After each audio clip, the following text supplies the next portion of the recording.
Assalamualaikum warahmatullahi wabarakatuh. Halo, semoga anak-anak di kelas sehat semua. Pak Aden belum bisa hadir di kelas karena masih terkendala kesehatan setelah operasi. Pak Aden doakan semoga anak-anak di kelas sehat semua dan masih semangat belajar. Pak Aden hanya bisa memulai pembelajaran dari rumah melalui video, tapi tidak mengurangi esensi. Semoga pembelajaran kita masih berjalan lancar.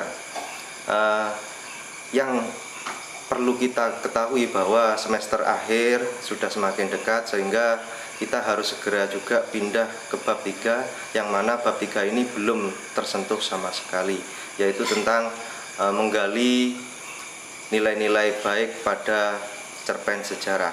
Harapannya setelah pembelajaran ini kita semua tahu apa yang dimaksud dengan cerpen, apa itu unsur intrinsik dan unsur ekstrinsik cerpen, dan kemudian pada akhirnya anak-anak bisa menganalisis unsur intrinsik cerpen dan membuat atau menulis cerpen. Marilah kita awali pembelajaran pada kala ini dengan membaca basmalah.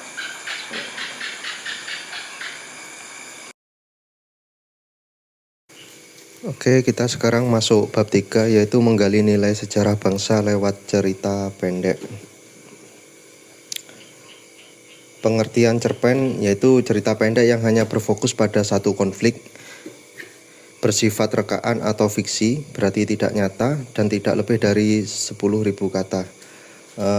Berbeda dengan karya sastra yang lain berupa cerita panjang, novel, atau novelet, maka bahasa-bahasa cerpen itu lebih padat, lebih singkat, termasuk juga penggambaran karakter, penggambaran plotnya, tempatnya, kemudian penggambaran suasananya itu lebih singkat, lebih padat daripada cerita-cerita sastra yang lain yang lebih panjang, sehingga efektifnya cerpen itu hanya terdapat satu konflik, fokusnya hanya kepada satu konflik.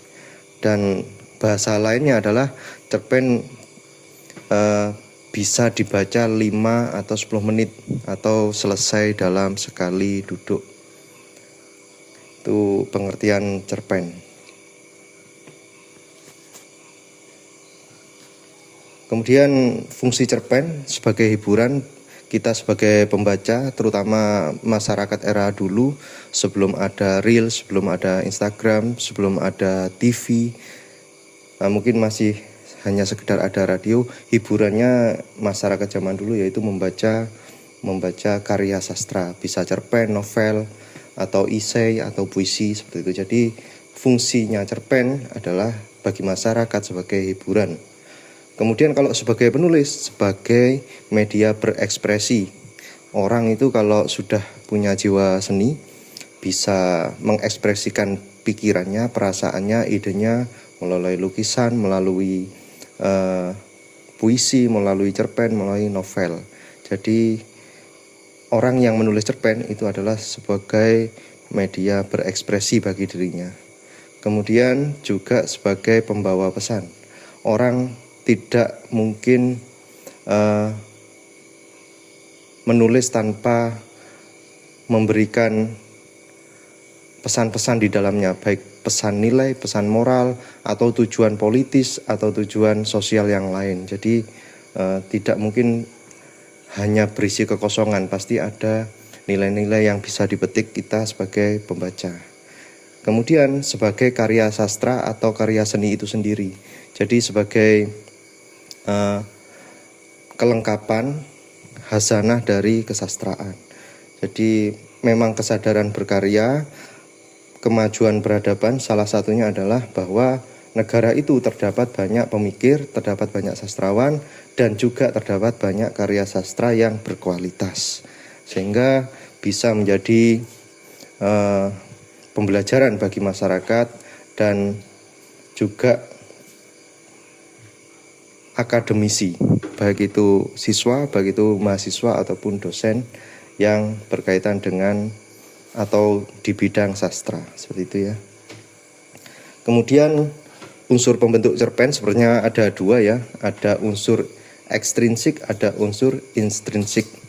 Kalau ekstrinsik itu hal-hal yang di luar daripada teks, seperti latar belakang penulis, seperti riwayat penulis, pendidikannya, lingkungannya, sosiologisnya, psikologisnya, itu adalah unsur ekstrinsik. Nah, biasanya kita bisa membaca lewat biografi, tapi kalau yang di sini yang kita lebih tekankan adalah unsur pembentuk cerpen intrinsiknya. Yang pertama adalah tema. Tema adalah dasar cerita, apa saja yang mau diungkapkan oleh penulis itu namanya tema. Tapi seringkali tema baru kita ketahui setelah kita membaca seluruh cerpen. Nah, misalnya kita setelah membaca 3 halaman, 4 halaman cerpen baru tahu, oh tema dari cerpen ini adalah politik. Tema dari cerpen ini adalah perjuangan rakyat Indonesia melawan penjajah, atau tema itu adalah pendidikan. Itu tema namanya ya. Kemudian selanjutnya ini saya berikan contoh dari cerpen Anjing-anjing Menyerbu Kuburan, cerpen pilihan Kompas tahun 1997. Nah, Anda bisa baca di situ.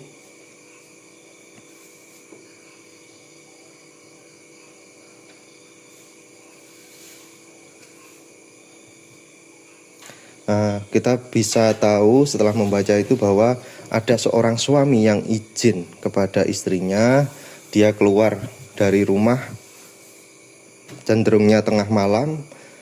Ketika ditanya mau kemana, mau ronda. Nah, itu berarti temanya adalah keamanan lingkungan. Meskipun yang dijaga adalah kuburan karena baru ada warga yang meninggal sehingga perlu ditunggu kuburannya, seperti itu. Lanjut. Kemudian unsur pembentuk yang lain adalah tokoh dan penokohan. Tokoh adalah orang yang berperan di dalam cerita pendek tersebut, yaitu bisa bernama dia, bisa bernama orang. Misalkan Rosi, misalkan Farin, misalkan seperti itu. Jadi itu adalah tokoh. Kemudian ada juga yang namanya penokohan, yaitu karakterisasi oleh penulis terhadap tokoh yang ditunjuk atau tokoh yang berperan di dalam cerpen. Karakterisasi adalah penokohan, bisa dari fisiknya, bisa dari perilakunya atau kebiasaannya, bisa dari sifat atau jalan pikiran. Lewat apa karakterisasi ini dilakukan oleh penulis? Lewat dialog ataupun deskripsi, sehingga bisa jadi itu tersirat, bisa jadi itu tersurat. Nah, ini saya contohkan juga dari cerpen yang sama. Nanti contoh-contohnya dari cerpen yang sama ya, biar mudah. Penggambaran tokoh sebagai lurah. Jadi setelah kita membaca satu paragraf ini, kita mengerti bahwa tokoh yang berbicara ini adalah lurah yang sudah menjabat 2 kali, seperti itu. Jadi dari membaca ini ternyata penulis menggambarkan tokoh sebagai lurah dan memberikan juga jalan pikiran tokoh di sini. Lanjut. Kemudian kita masuk ke unsur intrinsik latar. Latar ini dibagi menjadi 3. Ada waktu, ada tempat, ada suasana. Waktu bisa jam, bisa hari. Tempat itu berarti lokasi kejadian tokoh di dalam cerpen ya, bisa tokoh utama, bisa tokoh figuran, bisa tokoh antagonis. Kemudian adalah suasana. Yang ketiga adalah suasana. Ini saya contohkan juga dari cerpen yang sama, yang di dalam paragraf ini tersirat waktu dan suasana. Tapi sial betul hari ini, seharian berpanasan bersama adiknya, dia cuma dapat 1.000. Sini tak berani pulang. Dia mencari Pak Samad dan dengan penuh sabar lelaki itu mendengarkan keluh kesahnya. Baiklah, hari ini saya utangi kamu Rp6.000, tapi bunganya 100 perak setiap hari, kata Pak Samad sembari mencubit pipinya. Jadi di situ diterangkan bahwa waktunya kapan? Hari ini. Suasananya adalah bahwa hari itu sangat panas dan dia hanya mendapatkan uang 1.000. Dia tidak berani pulang sehingga harus meminjam kepada orang lain yang bernama Pak Samad. Jadi di dalam paragraf ini latarnya ada dua, yaitu waktu dan suasana. Selanjutnya unsur intrinsik alur. Alur berarti adalah kronologi atau runtutan peristiwa. Nah, di sini ada orientasi, yaitu penggambaran awal, kemudian prakonflik, kemudian konflik, kemudian klimaks. Berarti ini puncak dari segala masalah yang ada di dalam cerpen. Kemudian anti klimaks, bagaimana masalah-masalah itu, konflik-konflik itu menurun, dan kemudian resolusi adalah pemecahan dari konflik-konflik yang ada. Resolusi juga bisa disebut leraian atau juga bisa disebut pemecahan masalah. Ini kalau alur yang maju. Ada juga alur yang mundur, dan ketiga ada juga alur campuran. Jadi posisinya tidak urut seperti ini, bisa dibolak-balik. Kalau mundur tentu dari belakang ke depan gitu ya.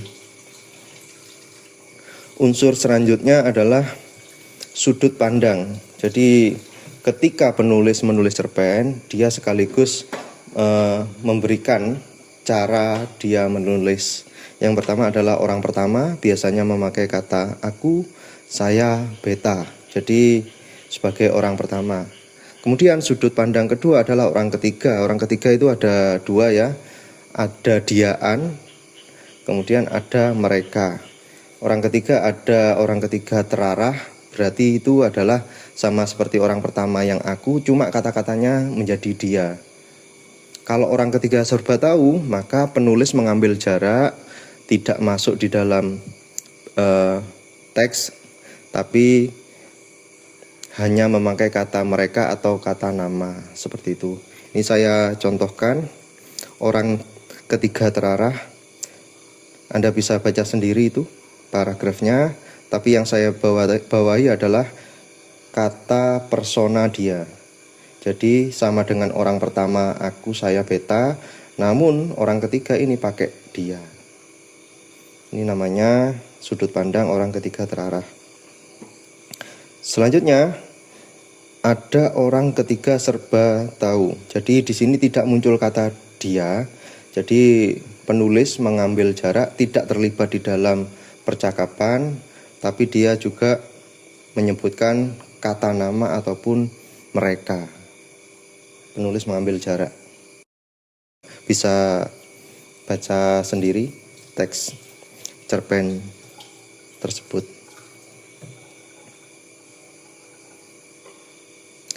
Selanjutnya, ini adalah contoh sudut pandang orang pertama.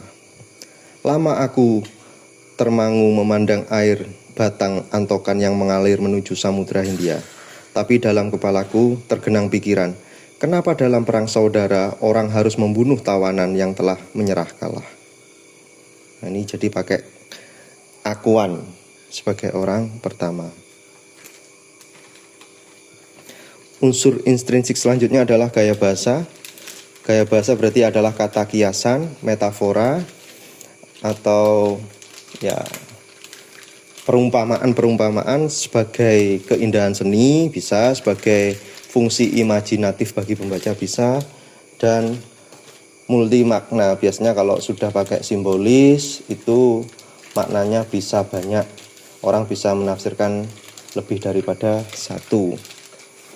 Misalkan merah itu ada yang menafsirkan berhenti, merah ada yang menafsirkan agresif, yang menampilkan marah, yang menampilkan semangat juga bisa. Jadi kalau orang menulis cerpen dengan gaya bahasa itu adalah sebagai kekayaan atau keindahan teknik berbahasa. Nah, ini saya contohkan ketika penulis menulis cerpen memakai majas. Kebetulan di sini adalah majas litotes, yaitu majas yang tokoh utamanya merendahkan diri. Nah, misalkan ini, seolah-olah aku ini sampah atau kerbau. Masa sehabis mencuci segede gunung, teh saja tidak disediakan. Nah, ini kan merendahkan diri. Sama seperti ketika monggo Bapak Ibu silakan mampir ke gubuk saya. Bahasanya memang gubuk, tapi ternyata rumahnya sangat mewah dan besar misalnya. Jadi di dalam sastra, di dalam prosa itu sangat umum penulis menggunakan perumpamaan seperti itu. Unsur intrinsik yang selanjutnya adalah amanat, berarti pesan moral atau nilai yang disampaikan penulis secara tersirat. Nah, ini acap kali baru kita ketahui setelah kita membaca dari keseluruhan cerpen, amanat dari cerpen tersebut. Nah, ini saya singgung sedikit tentang menulis cerpen. Jadi orang, baik penulis sastrawan maupun kalian sebagai siswa, itu tidak bisa menulis dari kekosongan. Tiba-tiba nulis itu nggak bisa. Jadi harus ada yang namanya proses kreatif. Apa yang dinamakan proses kreatif? Proses kreatif adalah kegiatan pramenulis.